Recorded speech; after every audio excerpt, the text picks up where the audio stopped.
Magandang araw o magandang gabi sa inyong lahat. Ngayong episode natin, ang ating papaksayin ay patungkol sa pera. Ito'y katanungan ng isa nating tagapanood. Sana raw pag-usapan natin ang tungkol sa kung saan dapat itago ang pera. Kasi baka rin mali yung kanyang pinagtataguan ng pera. Kaya lagi silang kinakapos, bagamat maganda naman ang kanyang kinikita. Tingnan natin. Kaya ang title natin, Pagtatago ng pera sa maling lugar, pwedeng magdulot ng patuloy mong paghihirap o kakapusan sa salapi.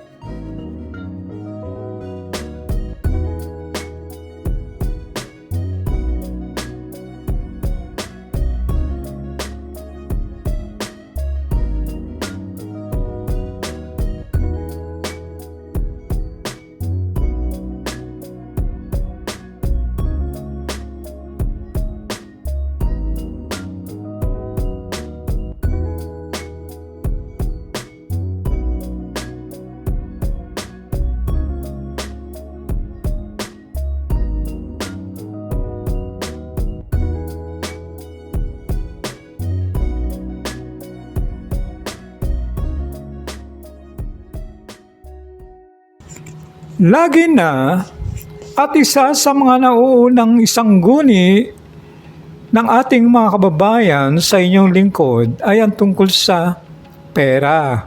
Naghahanap ng paraan kung paano mapapalago ang kanilang ipon, kung paano yayaman, aangat sa buhay, at paano matatanggap sa trabaho na may magandang kinikita.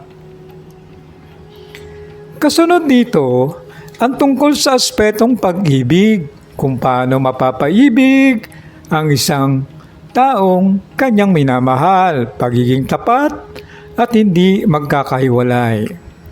Nariyan din ang aspeto ng trabaho, negosyo, makakamibang bansa ba at iba pa. Pero higit na ang kumukonsulta sa inyong lingkod ay may kaugnayan sa pera o salapi ng hangad ay mapataas, mapaangat o makaahon sa kahirapan. Ito kasi ang sukatan ng kalagayan o status ng ating pamumuhay. Kung wala o kapos ka sa pera, mas maraming problema tayong kinakaharap. Alam mo bang ang pagtatago ng pera sa maling lugar ay katumbas ng pagsasabotahe sa iyong salapi? Tunay na mahalaga ang pera sa ating buhay. Kaya bigyan natin ito ng respeto, pangangalaga at pagpapahalaga. Ayon sa bungsoy, bawat sulok at espasyo ng ating tahanan ay may mga enerhiya, positibo o negative energy na makakaapekto sa ating salapi. Nakikreate ito ng kawalan o kaya naman ay kasaganaan. Kaya napakahalagang malaman natin ang mga lugar sa loob ng ating tahanan kung saan naroon ang positive o negative place na dapat pagtaguan o hindi pagtaguan ng iyong pera. Pakinggan niyo mabuti. Una, huwag magtatago o magtabi ng pera sa ilalim ng kama o tulugan. Ang higaan o kama ay ating tulugan at pahingahan. Dito tayo nagre-relax, nagpapahinga, at kumukuha ng energy. Nagpapabigat o pinipigilan ng ating pagod at bigat ang ating salapi upang hindi ito lumago. Kung sa inyong kwarto ito nakalagay sa ilalim ng unan o sa ilalim ng kama. nagiging stagnant o pigil ang pagpasok ng pera. Pagpapakilala rin ito ng takot at kawalan ng tiwala na nakakadagdag ng negative energy sa ating pinansyal na katayuan. Alisin agad ang perang nakatago sa ilalim ng kama. Hayaan itong makawala sa stagnant o negative energy na dumagan o nagpapabigat sa kanya. Huwag na huwag ding magtatabi o magtatago ng pera sa kusina. Ang lutuan ay lugar ng pag-renew ng ating kalusugan, pagbibigay ng enerhiya para sa maayos sa katawan. Ito ang special energy. Ang pagtatago ng pera sa kusina ay katumbas sa stagnant o patay na enerhiya. Ang pagkain tulad ng pagkonsumo na katumbas ng pagkaubos din ng financial energy. Ang paglalagay ng pera sa madilim at stagnant na lugar na may init at nakakasira ng stability ng financial decision. Kaya, hindi nakatutulong ang pagtatago ng pera sa kusina. Tandaan nyo, nandyan ang fire, apoy, pwedeng tupukin yan. Katumbas ito ang pagkaubos tulad ng pagkonsumo ng pagkain. Ito pa ha, tandaan nyo rin, hindi mainam at ikonsiderang malas ang pagtatago o pagtatabi ng pera sa bathroom. Sa isip natin ay secured at tagong-tago ang pera pero ito ay katumbas ng pag-plus na nadidrain ang financial stability. Ang bathroom ay lugar kung saan naglilinis at nagtatapon ng waste energy. Kaya gaano mang kalaki ang tinatagong pera, ay sumasama ito sa waste o plus ng ating bathroom. Hindi lang pera, dapat ding huwag magtago ng mahalagang gamit sa bathroom. Mainam ang flowing water para pagtaguan ng pera. Katumbas nito, katumbas din ang pagkatakot at pagiging masekreto sa ating pagkatao. Alisin agad ang nakatagong pera o alahas sa banyo nang hindi matagay ng flash o tubig dito. Huwag na huwag ka rin magtatago ng pera malapit sa electronic device tulad ng TV, microwave, computer, at iba pang may magnetic energy. Ang mga ito ay ginagawang unstable at namamagnet ng paggastos. Dahil lang para maubos ang pera sa halip na madagdagan ito. Ayan, sumisimbolo nito o humihila ng temptation para bumili at gumastos ka ng gumastos nang wala naman sa lugar. Hindi rin mainam ang magtago ng pera sa atik ng bahay. Ang atik o halos bubong ng bahay na above sa ating ulo at paningin, hindi ito madalas na pinupuntahan at laging nakikita o at laging hindi nakikita. Hindi rin mainam ang magtago ng pera sa atik ng bahay. Ang atik ay halos bubong ng bahay na above sa ating ulo at paningin. Hindi ito madalas sa pinupuntahan at hindi rin nakikita. Ang pera sa atik ay nakaka-absorb lamang ng negative energy, yung bang nakakalimutan mo. Nalilito ka, dahilan para mawala tayo sa maayos sa pagbabudget. Hindi rin tama na taguan ay ang above our head na katumbas ng pagkokontrol sa ating pera sa halip na tayo ang kumukontrol dito.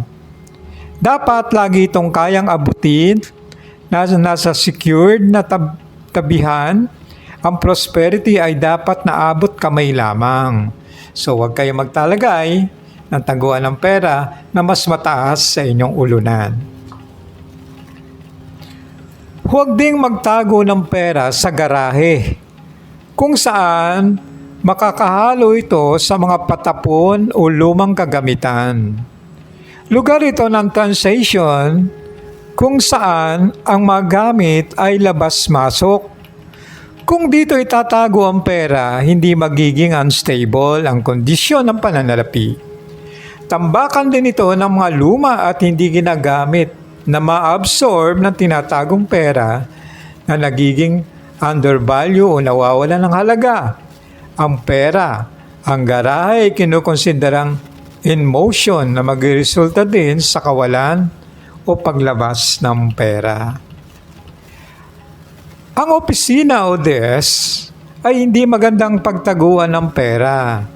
Alalahanin ang opisina at table desk ay lugar kung saan narito ang iba't ibang problema o dapat ayusin na na-absorb ng negative energy sa ating salapi. Pwedeng magdala ng kalituhan, nakalilitong plano, deadline na nakakaapekto sa ating pera. Wisely choose a good place to keep your money para maka-attract pa ito at maging magaan ang pasok ng pera. Ito na, piliin ang lugar na malinis. Halimbawa, ang kwarto kung saan relax, calm, maayos at ramdam ang positive energy. Sinasabi natin kanina, doon sa kwarto, ilalim ng kama o ilalim ng unan. Pero sa kwarto, pwede yan. Basta lugar na malinis. Sabi nga, mainam ang kwarto kung saan may tatago ito ng maayos at hindi makakatawag pansin sa mga magnanakaw o makakati ang kamay. Pwedeng sa shelves, cabinet, o sa lugar na safe. Gumamit ng kahon o box na gawa sa kahoy o kaya ceramics box dahil ito ang may earth element na nag-absorb ng positive energy. Materials, ito na may energetic prosperities at nagtataboy ng negative energy. Ang ceramic at wood ay laging connected sa earth energy kung saan magsisilbi itong magnet para maka-attract ng pera. Palagiing malinis at organize ang ayos ng pera, ito ay pagpapakita ng pagpapahalaga at respeto sa ating salapi. Gumamit ang insenso para alisin ang negative energy sa namamahay sa kwarto. Maglagay kayo, paminsan-minsan may hindi kayo ng incense sa loob ng kwarto kung saan malapit ang pinaglalagyan yun ng pera. Laging tandaan na ilagay sa iyong isipan ang paglago ng iyong pera sa lugar na pinagtataguan. Nagmamanifest ito para maka-attract o madaling pumasok ang pera. Palagi ang magpasalamat at maging masaya sa anumang halagang pumapasok o natatanggap galing ito sa trabaho o bigay man. Kapag nagtatago ka ng pera, sa wastong lalagyan, banggitin ang katagang ito. I am a magnet of wealth, prosperity flows freely to me. Matapos sa bigkasin ito, sa isip na lumalago ang pera mo na itinatago, ito ay para rin tatandaan mo, alalahanin ng positibo o negatibong enerhiya ay resulta kung paano natin pinahalagaan o nirerespeto ang pera, malaki man ito o maliit. Ito naman ang magsisilbing money magnet mo upang lumago ang iniipon. Maglagay dito ng Golden Power Stone Charm. Ang kinang ng stone na ito ay magsisilbing magneto upang lumago ang iyong swerte sa pera. Marami nang sumubok nito at nagpatunay at napatunayan nila na talagang nakakaakit ng swerte. Doon sa nagtatanong sa atin, ayan na po ang aking kasagutan.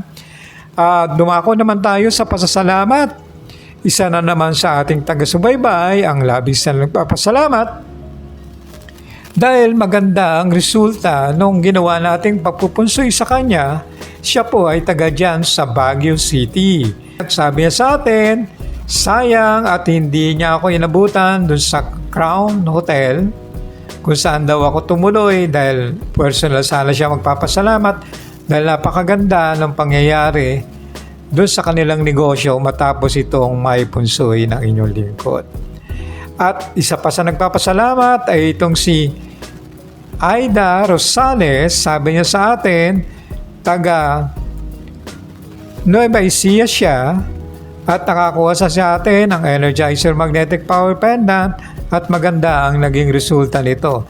Nagpapasalamat din siya dun sa lucky calendar na pinadala natin sa kanya at ito inilagay niya dun sa kanyang tindahan at buhat ng nilagay niya, nagkaroon ito ng ma-attract ang mga kliyente. Naglagay din daw siya doon ng Golden Power Stone. Ano po, doon po pala sa mga nais magkaroon ng Lucky Charm, particular ng Energizer Magnetic Power Charm upang lumakas ang inyong katawan at mawala ang mga toxic energy sa inyong body. Ayun, pwede pa po, may stock po yan. Ganon din po ang amuletong bracelet na nagdadala ng swerte at kaligtasan sa inyo. At nariyan din po ang tinatawag nating amuletong ng talisman na pwede nyo ilagay sa lugar ng iyong tahanan upang mapigilan ang pagpasok ng hindi magandang kapalaran at makaakit din ng swerte. Ano po? Doon naman sa nagnanais na magkaroon ng proteksyon sa kulam, sa aksidente at sa masamang tao, gamitin ninyo ang Testamentong Talisman. Ano po? Ayan po, sana po nakapagbigay ako ng kaunting kaalaman sa inyo. Pakishare lang po ang video na ito. Teka po pala, meron po pala tayong schedule sa darating na April o Huwebes Santo yon. Nariyan po tayo sa Baguio City. Meron tayong kausap niyan. At sabi niya, yun lang daw ang kanyang libreng araw, ang Biyernes, Huwebes Santo, kaya naanyayahan na tayo dyan. Ano po, kayo mga nasa Baguio, sa darating po na Holy Week, nandyan po ako. Kaya sa mga nais magpapunsoy, pwede nyo akong tawagan sa aking numero 0917-940-1111. Pwede rin sa aking Viber, yan din po ang aking number, o kaya sa aking Messenger, ang aking Facebook account, Shalir Haila. O kaya naman i-follow nyo ako sa aking Facebook page, Haila Shalir.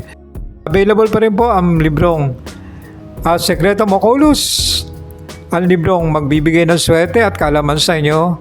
At ang bawat ang kalahati ng pagbebenta ng librong ito ay mapupunta sa Kawang Gawa, doon sa bahay na matatanda na pinabayaan ng kanilang pamilya at doon sa bahay ampunan. At kung sakaling magkaroon ng kalamidad, tutulong din tayo kung sakaling malaki na ang pondo na naipon natin mula sa Sekretong Oculus Book. Sabi ko nga, natuto ka na, sinuwerte ka pa at higit sa lahat, nakatulong ka pa sa iyong kapwa. Sabi ko nga, sa bawat pagtatapos ng ating programa, lagi ko nang sinasabi, ang mabuting gawa, ilalayo ka ng Diyos sa masama at dadaling ka sa magandang biyaya. Subscribe lang! Click nyo lang yan! Thank you!